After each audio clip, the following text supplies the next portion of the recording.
Today we're talking about how to prepare and plan for a vegetable garden. There are many key details that can make a huge difference in how well crops grow and produce. Without this approach, I'd be more reliant on store-bought food, which is generally less nutritious and more costly. Welcome to New Garden Road, where I share my love of gardening with you in a way that I hope will inform, inspire, and elevate you.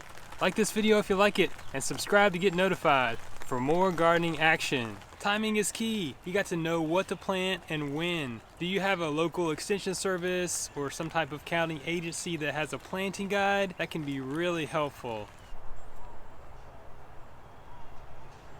One of the other pieces of information you're going to want to know, actually two pieces, would be your first average frost and your last average frost. All that information is really going to help you determine when you should plant, when you can expect to harvest, and when you can do successive crops throughout the season in order to assure productivity. Right now is prime time to plant some green beans, and that runs through the end of April. That's real important to note because while that time of year the temperatures and the weather may be pretty mild, you want to think about when the green beans will be maturing. So that puts me into the middle of June. We can still be having some good weather, but I don't want to push it.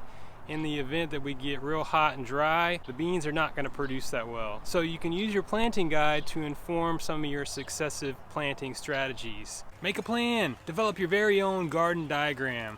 I did it. It was pretty easy. I did it on an Excel spreadsheet, and I tried to make it to scale the best I could. It represents my garden layout. As you start thinking about what you want to grow, and maybe you're making some notes on your diagram, think about the spacing requirements and the growing culture of those vegetables. If you're growing corn, for instance, some varieties can grow 6 to 8 feet tall. They can shade out other crops if you're not careful. Likewise, if you're growing some pole beans or some cucumbers, they're going to need a trellis to grow on. They're going to need to grow vertically. That's going to be really important as you consider your spacing in the garden. Some other crops like watermelon and squashes will run along the ground for 10, 15, 20 feet. You need to allocate enough space for them. You need to plan how they're going to grow according to anything else you might have growing nearby. If you only have a small garden space or one raised bed, you can still keep this in mind. It's going to be really important. As you think about your garden plantings, think about a north to south orientation for what you have growing. Check it out, y'all. I'm on the south side of my garden right now. You can see the beds that are closest to the house are on the north side. That's real important as I arrange my plantings. That north side of your garden planting space should always have the vertical growing or taller crops. That way they won't shade out anything on the south side. As the sun passes over your garden during the day, you'll have optimal exposure.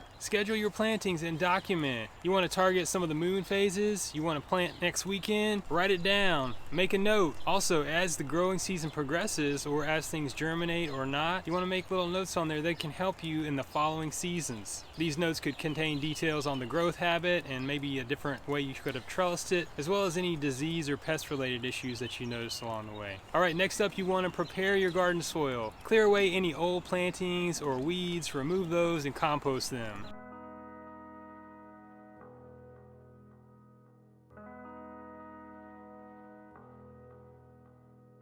Add some compost and fertilizer. You're adding life to the soil, you're adding nutrients, you're going to be feeding the soil. A healthy soil is going to result in healthy plants. You want to do this ahead of planting, that way all the essential things are there. If you've got some irrigation lines, this would be a great time to test them out. You won't have anything growing in the bed to block your line of sight. You can see if there are any leaks or any blockages that you need to tend to before you start growing more crops. There was one emitter in particular that looked like it had a little blockage, so when I checked it out, it turned out to be that it was just some dirt that was stuck up in there and it got going. Alright, other things you might want to consider. Visualize this garden as it's mature. What type of gardenscape are you trying to create? This incorporates some elements of design, some of your personal preferences, but also, like I said, think about how crops grow. What kind of space will they need, and how is that going to end up looking in the garden once things are mature?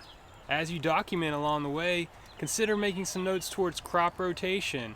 In the following season, it'll be important to remember so you can move your crops from one bed to the next or from one planting space to the next. Keep in mind, if you have a small garden, there's not a whole lot that you can do about this, but I will say crop rotation in the traditional sense applies more heavily to large-scale agricultural plantings. You've got large fields, long rows, you're growing a ton of green beans or corn. Some of those types of plantings will be at higher risk for disease and pest issues to build up over the years. So it's really important in those circumstances to rotate crops. In the backyard garden, in the urban garden, in a single raised bed, there's not a whole lot that you can do. You're going to be utilizing the same soil, but I think if you are encouraging healthy soil, adding some biology a couple times a year if possible in the form of compost, you're going to be doing everything you can to assure that you're going to have the healthiest crop. If you're growing crops year-round, think about what kind of crossover you might have from one crop to the next. We're just on the cusp of the spring season here in Central Texas, but I've got some of the cool season winter crops still growing. I've got some root crops maturing, some beets, radishes, carrots, turnips, things of that nature. They are going to be in the ground still growing as I begin to grow my beans, my corn, my squash, my cucumbers. So they'll need a place to grow in my garden alongside some of my new plantings. That's what I mean by seasonal crossover.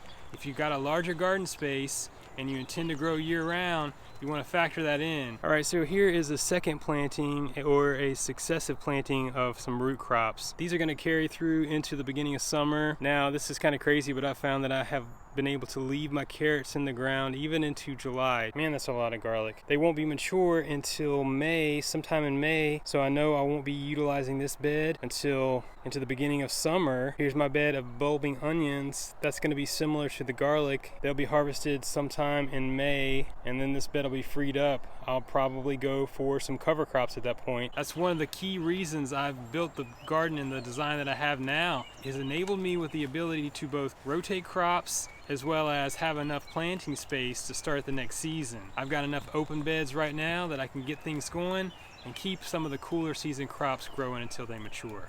I really have a hard time taking out crops sometimes.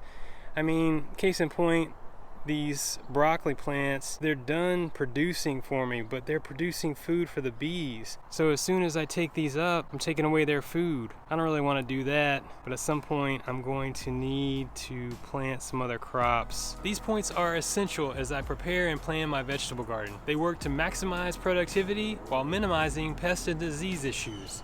Understanding how to schedule my garden plantings, organizing my resources, and preparing my soil in advance has made all the difference in my gardening practice. I think I decided I'm going to plant some corn in this bed. The bed in front of it, I'm going to plant some okra, and I've got some Swiss chard growing there. I think I'm going to interplant the okra in a way that will offer some shade to the Swiss chard. Kale's going to hang in there for a while.